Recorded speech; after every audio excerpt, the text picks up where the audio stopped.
ബുദ്ധൻ സമ്പത്ത് അല്ലെങ്കിൽ പണം സ്വയം ഒരു ലക്ഷ്യമായി ഉപദേശിച്ചിരുന്നില്ല, പക്ഷേ അദ്ദേഹം സമൃദ്ധിയിലേക്കുള്ള ഒരു ജീവിതമാർഗം ഉപദേശിച്ചു. പണരഹസ്യം എന്ന് വിളിക്കാവുന്ന ബുദ്ധിമുള്ള തത്വങ്ങൾ ഇതാ. 1. നല്ല വരുമാനമുള്ള ജോലി തേടുക. ഉത്സാഹം. ബുദ്ധൻ ഒരു ഗൃഹസ്ഥൻ സമൃദ്ധിയെ പ്രാപിക്കാനും സംരക്ഷിക്കാനും ശ്രമിക്കണമെന്ന് പറഞ്ഞു.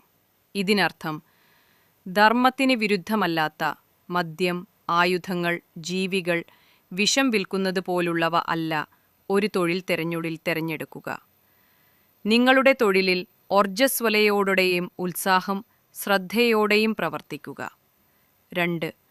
സമ്പത്ത് 4 വിഭജിക്കുക. ഭാജനീയ സുത്ത.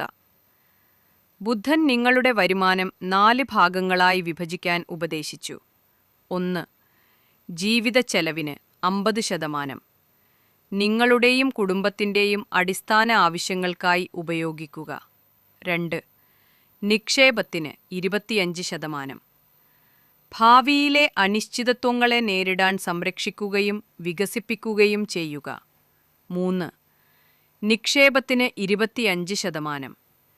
നിങ്ങളുടെ വ്യവസായം അല്ലെങ്കിൽ വൈദഗ്ധ്യം വികസിപ്പിക്കുന്നതിനായി വീണ്ടും നിക്ഷേപിക്കുക. 4.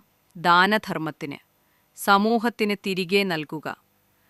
ഇത് നിങ്ങളുടെ കരുണയും സംതൃപ്തിയും വർദ്ധിപ്പിക്കുന്നു. 3. കടം ഒഴിവാക്കുക. ബുദ്ധൻ കടത്തിൽ നിന്ന് ഒഴിവാക്കാൻ ശക്തമായി ഉപദേശിച്ചു. കടം ഒരു വ്യക്തിയുടെ മാനസിക ശാന്തിയും സ്വാതന്ത്ര്യവും തടയുന്ന ഒരു ഭാരമാണ്. 4. സംതൃപ്തി വളർത്തുക. സന്തുഷ്ടി.